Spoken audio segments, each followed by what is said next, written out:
Ano bang basa nyo rito sa mga pronouncements nila Harry Roque, nila Duterte, di ba? Medyo matagal na sila maingay. Although to sa Harry Roque, lately, mas ano siya, pumuputak, di ba? Against Marcos and in defense of Rodrigo Duterte. Miski ginagawa nilang konting disimulado, alam mo naman na meron silang tinatarget no? And that is BBM. Anong basa nyo dyan sa mga ganyang actuations? Ano ba yan? Indication ba yan na mukhang kabado itong mga to sa ICC?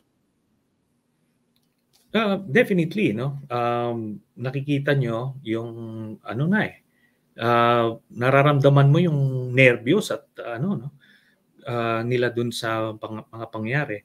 Pero again, part yan ng communications plan nila. While they may be defending si Duterte, pero nag-aano sila ng sympathy, di ba? Kinakuha nila na parang aping-api si Duterte na ikukulong ng banyaga, ganito. Kaya nga, kailangan ko ibalik. Teka muna, that same person that you are defending is a monster, kako. Libo-libo pinapatay niya. Naalala nyo yan kung paano siya mag-speech nun. Mumurahin niya kung sino-sino. Tapos ngayon, parang paawa effect. Hindi, I will keep on reminding the public of what kind of monster Mr. Duterte is para hindi nila kaawaan yan. Di ba? Kasi walang awa sa inyo yan. Kahit yung mga pondo para sa pandemic nun, pinagkakitaan nila, binulsa nila yon. No? So yung ganun, it's a battle of narratives at this point.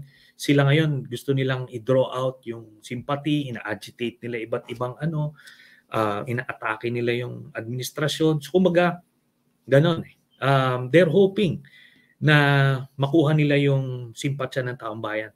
But the difference between now at nung ginagawa nila noon, nung nakapwesto sila, ay kontrolado nila yung buong propaganda machinery.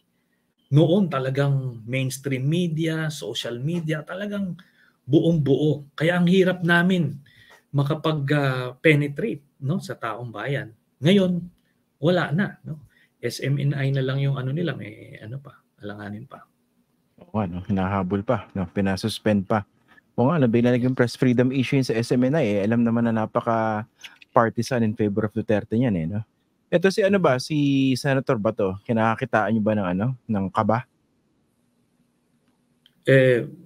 Kumbaga, palagay ko, ramdam naman na hindi niya naman na kayang maitago. Ang problema kasi dito sa mga ito, naalala ko kasi how they look nung panahon nila, kung gaano kasisiga Di ba naalala mo yan, Christian? Di ba yung kasisiga na parang akala mo mga manok lang yung pinapatay Di ba? May mga sunugin nyo yan. Ganito, yan. Pag kahit hindi lumalaban, palabanin nyo. Parang bigyan mo ng barel. Di ba sabi? Bigyan ng barel. Dami mga ganun mga eksena.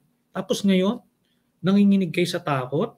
Di ba? Hindi ba kayo, yun na lang, basic Kung pinalaki itong mga to ng maayos, dapat sinabi nila kay Duterte, Mr. President, mali yan. Kung gusto talaga natin tanggalin yung droga, iba ang paraan. Di ba? Huliin natin yung mga drug lord. Kaso yung mga drug lord, kaibigan ni Duterte. Di ba? So untouchable. Kaya nga, si Asierdo tuloy yung pinahuli. Kasi naglakas loob siya na habulin yung mga drug lord na kapartner ni Duterte. Di binaliktad siya. So, that's the tragedy of the matter. Okay, so tama ba? Mukhang exciting itong next few months dahil may mga inaantabayanan, including yung possible issuance of an arrest warrant. Hindi ba educated guess nyo?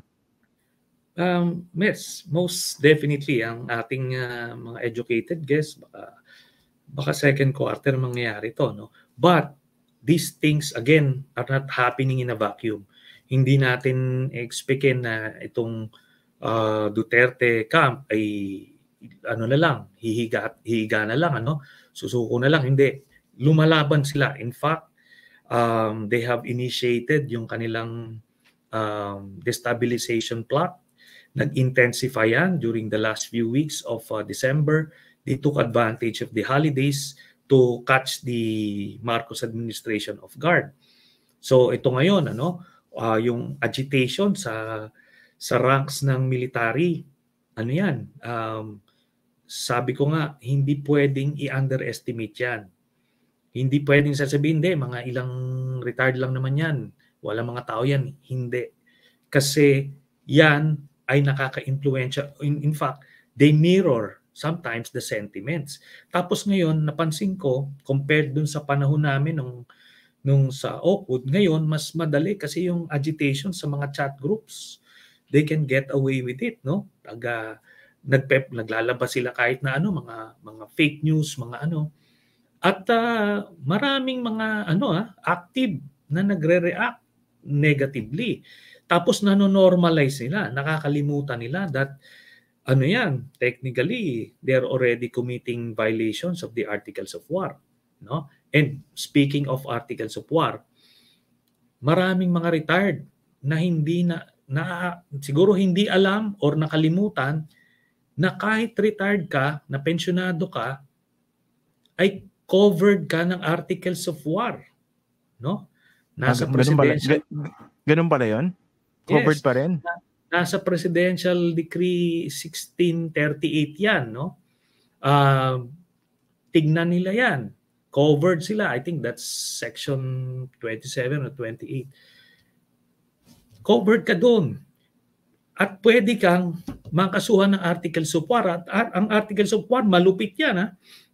Hindi yan yung regular na courts na bibigyan ka ng kung ano-ano. Hindi, yon, no? Kaya I'm sure may mga masasampulan dyan na mga retired generals na kahit na sabihin mo ang penalty for forfeiture ng pension, malaki-laki yung pension ng general ngayon.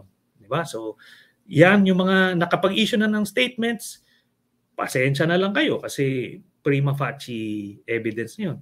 Tapos yung iba naman, ito yung mga ginagawa nila Panelo, nila Roque, I believe, ano naman yan, inciting to sedition, no? Kaya yung ginawa nila sa amin na wala naman kaming ginagawa, kakasuhan kami. Ito sila, may ginagawa sila ng mga seditious statements. Sila ngayon yung makakasuhan. Educated guess ko lang naman yan. Hindi naman yan necessarily mangyari.